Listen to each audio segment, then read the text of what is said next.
ഓണത്താലെ ഒരു ചരിത്ര സംഭവമായി മാറുകയാണ്.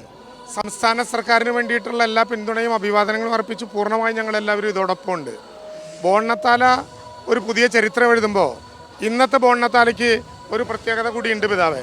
ഇന്നത്തെ ബോണ്ണത്താലയ്ക്ക് ഒരു പ്രത്യേകത കൂടിയുണ്ട് പിതാവേ. പിതാവിൻ്റെ മുമ്പിൽ അത് പറയാണ്.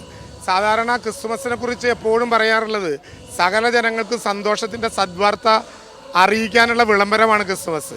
ഇന്നങ്ങനെ സകല ജനങ്ങൾക്കും സന്തോഷത്തിൻ്റെ സദ്വാർത്ത പിറന്ന ദിവസമാണ് ഇന്നത്തെ ബോണ്ണത്താല.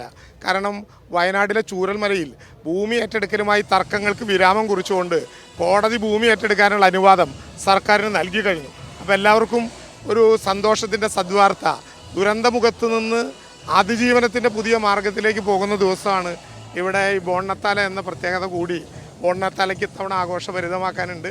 അതുകൊണ്ട് ഞങ്ങളെല്ലാവരും ഒത്തുചേർന്നിരിക്കുകയാണ്.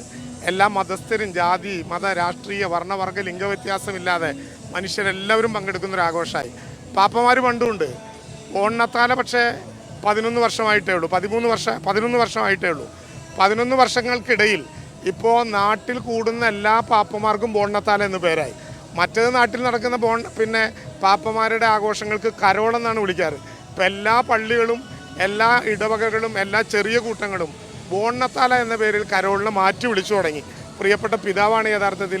തൃശ്ശൂരിൻ്റെ പിതാവ് മാത്രമല്ല, ബോണ്ണത്താലയുടെ പിതാവും ആൻഡ്രൂസ് താഴത്ത് പിതാവാണ്. അപ്പോൾ ബോണ്ണത്താലയ്ക്ക് രൂപം കൊടുത്ത ആളോടൊപ്പം തൃശ്ശൂർ അത് ആഘോഷിക്കുകയാണ്. സന്തോഷം. തീർച്ചയായും ബോണ്ണത്താലയ്ക്ക് തുടക്കം കുറിച്ച് പിതാവാണല്ലോ. പിതാവേ, ഇത്തവണത്തെ ബോണ്ണത്താലയുടെ പ്രത്യേകതകൾ എന്തൊക്കെയാണ്? ബോണ്ണത്താലി പതിവ് പോലെ തന്നെ ഒന്ന് പാപ്പന്മാരുടെ ആഘോഷം, രണ്ട് പല തരത്തിലുള്ള ഫ്ലോട്ടുകൾ ഇപ്പോൾ അവിടെ പിന്നിൽ കാണാം.